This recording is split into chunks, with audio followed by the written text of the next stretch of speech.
Bonjour, bienvenue à la LM Africa Medias. Je vous demande de vous abonner, d'activer la cloche de notification et de partager. Et aussi, ça vous permettra d'avoir tout nouveau contenu que je puisse mettre sur mon compte YouTube à la LM Africa Medias. Ce que j'aimerais qu'on parle aujourd'hui est quelque chose dans le domaine des activités sportives. Nous allons parler d'un pays, une déception mondiale, l'échec d'un pays à l'horizon. Et cela peut se démontrer par les mésententes entre le ministère et la FECAFOOT. Ça, c'est très décevant. Un pays comme le Cameroun, qui a eu à rencontrer les Swatini, qui est situé, un pays, les Swatini, qui est situé en Afrique australe, entouré de l'Afrique du Sud, du Mozambique, de l'Éthiopie, de l'Érythrée, et à côté de l'Lesotho, parce que les Swatini est normalement à l'intérieur de l'Afrique du Sud. Vous savez, les Occidentaux s'étaient rassurés de créer des divisions internes pour créer cette monarchie. Parce que les Swatini est réellement une monarchie auquel règne un homme en grand maître suprême. C'est un pays aussi très culturel, bondé de ressources naturelles, d'un paysage extravagant qui contient des espèces rares, les lions, les hippopotames, les éléphants. Mais c'est un pays qui n'est pas connu sur le monde du football. Mais grâce au Cameroun, ils ont été connus finalement. Dans le site national de l'équipe des Swatini, vous pouvez aller lire. Ils disent le nul contre le Cameroun n'est pas une coïncidence. Donc vous pouvez imaginer un pays qui considère que le Cameroun est déjà dans sa descente sur terre. Un pays comme le Cameroun, 49e mondial, se fait tenir en échec par le 153e mondial. Pouvez-vous vous imaginer? Pouvez-vous vous imaginer que la France joue contre le Kosovo et va faire nul contre le Kosovo? Pouvez-vous vous imaginer que le Brésil va jouer contre le Panama et va faire nul contre le Panama? Vous savez, l'équipe nationale du Cameroun est à l'image de son système entier. Vous avez des individus qui passent à créer le désordre, qui se prennent pour des superstars, alors que dans leur équipe, on peut dire leur club, ils sont nuls. Je vais parler de deux individus que pour moi, ils ne nous servent à rien. Parce qu'on peut avoir fait mieux sans eux. Mais je vais ajouter un troisième. Lui, c'est une brocante de Belgique qui mérite d'être renvoyé dans un bateau en Belgique. Lui, on essaie d'où il sort, d'où il a coaché. Est-ce que dans son parcours de coach, il a eu à voir de la réussite? C'est terrible, mais c'est un fait. Quand vous vous imaginez une nation comme le Cameroun, qui a eu à fonder des talents, où ce que le football est roi, la dominance du Cameroun sur le monde du football ne parle que de son histoire. Mais lorsque on nous prend une brocante qui vient s'aimer le désordre qui est supporté par ces gens qui l'ont amené dans un conteneur, on peut se questionner. Un match comme le match que le Cameroun a joué contre les Watini, c'est décevant. Pouvez-vous imaginer qu'un gardien de but puisse laisser ses goals venir de l'autre côté en traversant le milieu du terrain pour donner des directives aux joueurs professionnels comme lui? Astaghfirullah. Vraiment, je répète encore. Pouvez-vous imaginer que le gardien français traverse son milieu de terrain de l'équipe nationale française, traverse son milieu de terrain, vient demander et donner des directives à Mbappé, à Dembélé? Pouvez-vous imaginer que le gardien espagnol de l'équipe d'Espagne ou de l'équipe du Brésil traverse son milieu de terrain, ou l'Angleterre vient jusqu'à donner des directives à d'autres joueurs professionnels comme lui, alors qu'il y a un code dehors, il y a le code de gardien. Lui, au lieu de rester dans ses goals, se rassurer qu'il n'y a aucun but qui entre, lui, il vient devenir le coach en plein match. Pour moi, André Onana, comme c'est de lui qu'on doit en parler,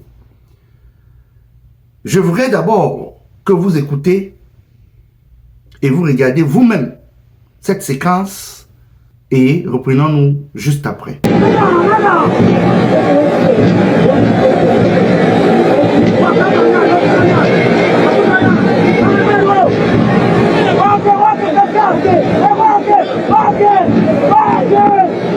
Il y a des Mbeumo avec son pied gauche, il y a un pied droit, un pied gauche, il y a même André Onana, si on veut. Je sais pas trop ce qu'il fait là, André Onana. Vous-même, vous pouvez constater. Regardez ce qu'un gardien peut faire. Un gardien professionnel, André Onana, gardien titulaire de Manchester. Maintenant, on peut comprendre pourquoi est-ce que il est mauvais cette saison avec Manchester United. D'ailleurs, Manchester United a des problèmes financiers. Et d'après des informations, Manchester United, à la fin de cette saison, sera amené à vendre d'autres joueurs. Peut-être que même ce gardien passoire en fait partie de cette liste. Parce qu'on se pose la question. Ce qu'il fait à l'équipe nationale, il ne peut pas le faire à Manchester. Voilà d'abord un individu qui, avec son capitaine, qui n'arrive plus à marquer, l'autre qui est son capitaine, Vincent Aboubakar, depuis qu'il joue avec son équipe en Turquie, comme vous pouvez voir, il n'a que marqué 6 buts. 6 en 19 matchs. Je dis bien, il n'a que marqué, Vincent Aboubakar n'a que marqué 6 buts avec Hantaspor. Hantaspor est 18e.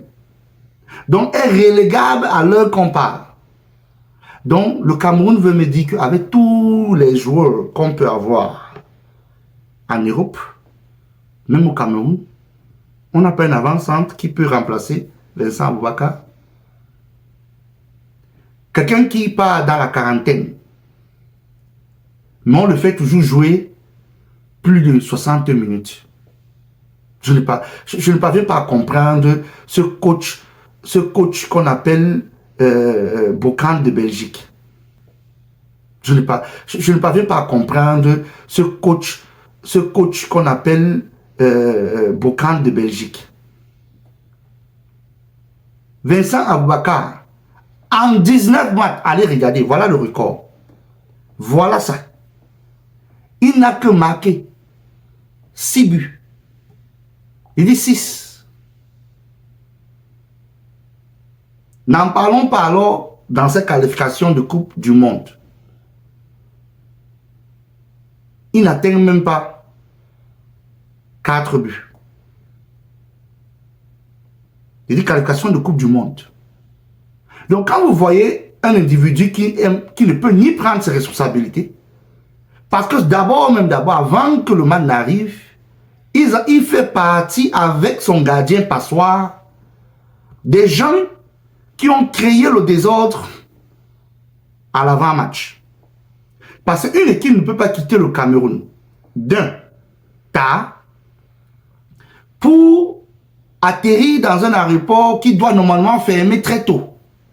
D'après le règlement interne de l'Afrique du Sud, cet aéroport n'est pas tellement actif, elle a 1 heure de fermeture. Vous prenez l'avion qui fait d'abord des escales dans tout le monde entier. Ou bien, je ne comprends pas, c'était les bordels que vous partez seulement ramasser pour aller avec. Je n'ai jamais vu l'avion d'une équipe nationale qui quitte son pays d'origine et commence à s'arrêter tantôt en Guinée, tantôt en Centrafrique, tantôt au Burkina, Mali, etc. avant d'atterrir dans le pays auquel ils doivent avoir la rencontre de football. On aimerait ça, dites-nous, c'était seulement des bordels que vous partez ramasser pour aller avec. Si ce n'était pas le match que vous partez jouer, il fallait nous dire. Je pense qu'il y a les U20, les U21 là, qui peuvent venir jouer à votre place. Et ils arrivent en retard, ils sont obligés de faire le détour pour aller dans une autre aéroport qui est à 6 heures de temps de route de là où ils doivent normalement atterrir, qu'ils n'ont pas pu atterrir. Maintenant, quand le président de la FECAFOOT vous offre de dormir à l'hôtel, de vous reposer et de prendre un autre vol tôt le matin pour arriver, c'est là que 2 têtes de mangousse avec leur brocante de Belgique décident de prendre le bus, de faire 6 heures de route. Donc regardez tout le risque que une équipe nationale est en train de prendre. Vous vous rappelez de l'événement que le Togo avait eu à la Coupe d'Afrique d'Angola, si j'ai bonne mémoire, où ce qu'ils avaient violé les règles de la CAF, de la FIFA, et ils ont pris la route, et après, l'Angola à cette période n'avait pas encore une stabilité complète. Il y a eu du massacre. C'est quelque chose que les gens comme Emmanuel Adebayor ne vont jamais oublier. Donc vous voyez 2 têtes de mangousse avec le brocante de Belgique. Ils décident de mettre l'équipe à risque d'accident, de quelconque événement, pour sacrifier toute une équipe pour leurs égos personnels. Vous-même, quand vous regardez ces 2 individus, ils ont même l'air d'être des gens qu'on peut prendre comme leaders dans une vraie équipe. Les gens comme Vincent Aboubakar, d'office, eux là, c'est la retraite, d'office. Ils ne sont pas les... Ils ne peuvent pas être dans la liste des premiers entrants. Un vrai coach ne le met pas comme premier entrant. Non, non, non, non, non. Impossible. Onana a encaissé les buts comme... Donc lui, à Manchester, il est comme la machine d'enregistrement des buts. Donc, d'une part, si Manchester même va mal, il en fait partie comme gardien.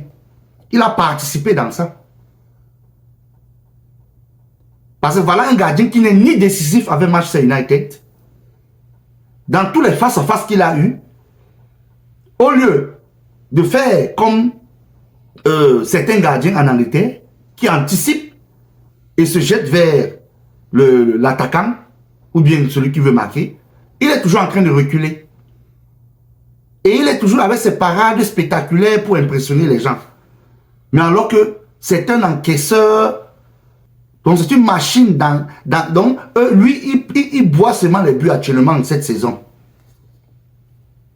Mieux vaut encore, Deguer ne partait pas de Manchester. On le gardait même là-bas. Parce que toi là, bien sûr, le doute que tu es même venu mettre à Manchester.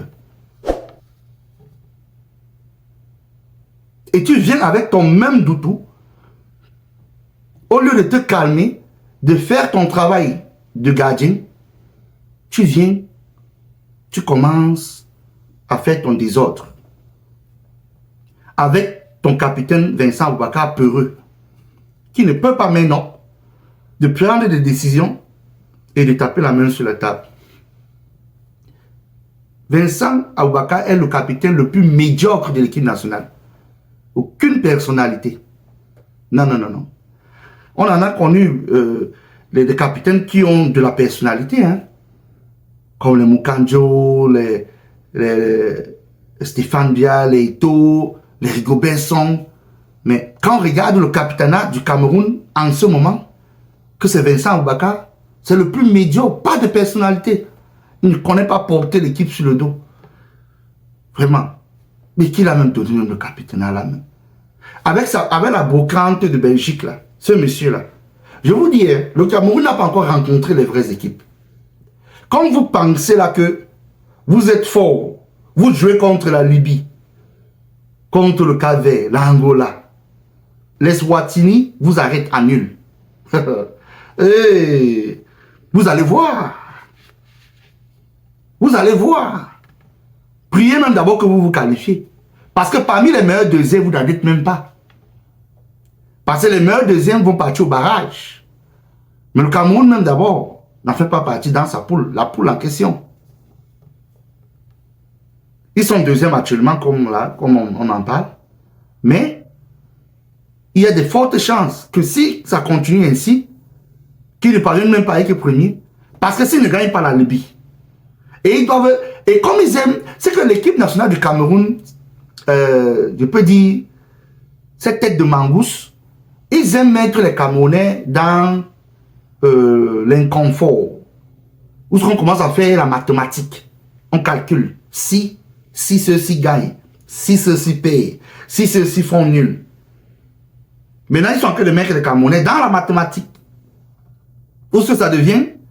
Le Cap-Vert et l'Angola doivent faire nul pour que le Cameroun gagne. Ou bien l'Angola doit taper le Cap-Vert. Comme ça, l'Angola monte à 10 points. Comme ça, le Cameroun gagne. Le Cameroun va monter à 12 points. Bon, voilà exactement les mathématiques qui sont en train de mettre les Camerounais. Pour quelque chose que les pays les plus faibles, comme Maurice et les Swatini, doivent être des pays auxquels on ne doit même pas les donner même 1-0. Ça doit être les 3-0 en montant. Mais lorsqu'on a des têtes de mangousse comme cette sélection qu'on a fait, Marc Brice, on ne connaît même pas où c'est élevé. Ou bien ce gars, il sortait bien, il était dans... comme on dit qu'il est policier, il était policier de routier, un truc comme ça là. Ou bien ce monsieur, il s'est levé un matin, hein, il n'a pas bien dormi, il n'a pas bien fait la sécurité routière. Il est venu, il a commencé à sélectionner les équipes. Il met les noms des joueurs qu'on ne comprend même pas dans certains postes. Tu te demandes que mais ces joueurs-ci même sortent encore d'où? Tout ce qu'on demande, c'est que vous allez voir le vrai niveau de cette brocante de Belgique. Tôt ou tard, vous montez, vous descendez. Vous allez voir vous-même le vrai niveau. Vous allez voir si cette brocante de Belgique a le niveau d'abord d'un qu'il qualifie le Cameroun pour la Coupe du Monde. On comprend, il a qualifié pour la Coupe d'Afrique. Maintenant, le vrai level, le high level, c'est la Coupe du Monde. Parce que le Rigobert Song que vous avez insulté, il a qualifié le Cameroun. Pas avec les petites équipes, hein, face à l'Algérie. Oui, oui, oui. Lui, il joue avec les équipes de troisième zone. Beaucoup là sont des équipes de troisième zone. Mais il est incapable de dominer le groupe. Ça vous montre déjà le vrai niveau de ce coach qu'on appelle Marc Brice, a.k.a. Brocante de Belgique. Vous allez voir son vrai niveau. Vous allez pleurer. Parce que quand il va commencer à faire les glissements dans les matchs, c'est là que vous allez comprendre que c'est une poubelle de coach qu'on est parti vous prendre. Pour moi, ce coach n'a pas le niveau depuis le début. Son folklore qu'il a fait, même face à la qualification du Cameroun pour la Coupe d'Afrique, on n'a pas rencontré les équipes fortes. Non, non, non, non. On a rencontré les équipes de seconde zone, de troisième zone même, qui n'ont pas le niveau mondial. Et à peine même on les gagné. Voilà ça que la qualification Coupe du Monde, on a toujours les mêmes problèmes. Quand on va commencer à rencontrer des équipes comme la Côte d'Ivoire, le Sénégal, le Mali, le Maroc, l'Algérie encore, on va faire comment? Et ensuite seulement ceux-là. Et maintenant qu'on va partir, on doit rencontrer les équipes, les grandes nations en Europe, en Amérique. Cette équipe-ci, avec le coach-ci, non, non, non, non, on ne peut pas. On n'a pas le niveau. On n'a pas le niveau. Donc, comme vous pouvez constater, regardez vous-même, ces deux gens, André Onana, gardien passoire de Manchester, et son avant-centre, capitaine peureux, Aboubacar Vincent, que lui, en 19 matchs, il n'a que marqué 6 buts.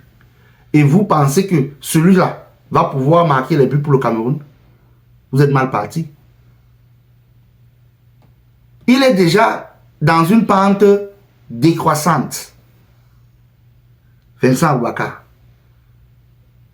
Au lieu d'aller chercher ces jeunes, les donner la chance de démontrer et de s'adapter avec le système du Cameroun, vous les mettez au banc, d'autres vous ne sélectionnez pas, mais vous prenez quelqu'un qui est un gérantocrate qui est déjà dans sa direction de retraite, vous venez le mettre pour jouer plus de 70 minutes. Avec votre gardien à 2 balles, qui ne sert à rien, qui est devenu coach en plein stade. Maintenant, c'est lui, il est en même temps gardien, en même temps coach, en même temps recruteur, manager. C'est tout. Voilà exactement ce qu'on a. Ça démontre à quel point le Cameroun se situe avec ce genre de désordre. Un gardien qui ne connaît pas prendre sa place. Il sautille un peu de partout. Il donne les ordres. Il crée. Il fait les gens cogner les têtes. Un boni menteur. D'ici peu, Manchester va se débarrasser de toi. Parce que depuis que tu es gardien de Manchester, c'est le tout seulement que tu as mis sur Manchester. Tu encaisses des buts comme eux. Donc, tu es devenu un enregistreur de buts. D'abord, la position de Manchester démontre tout. Ça démontre tout. Donc, c'était tout pour aujourd'hui. On se retrouve à une prochaine épisode. Je vous demande de vous abonner, d'activer la cloche de notification, partager et ne laissons plus le narratif entre les mains de ceux qui nous ont colonisés. Aujourd'hui, c'était parler football, parler sport, comme on le fera d'habitude. C'est vrai, on est plus dans la géopolitique, mais restez connectés. Ne laissons plus le narratif entre les mains de ceux qui nous ont colonisés. Prenons notre destin en main. Et dans la prochaine épisode, nous allons parler des coupures intempestives et la poubelle de la ville de Yaoundé. Ville poubelle. On se reprend à la prochaine. À plus.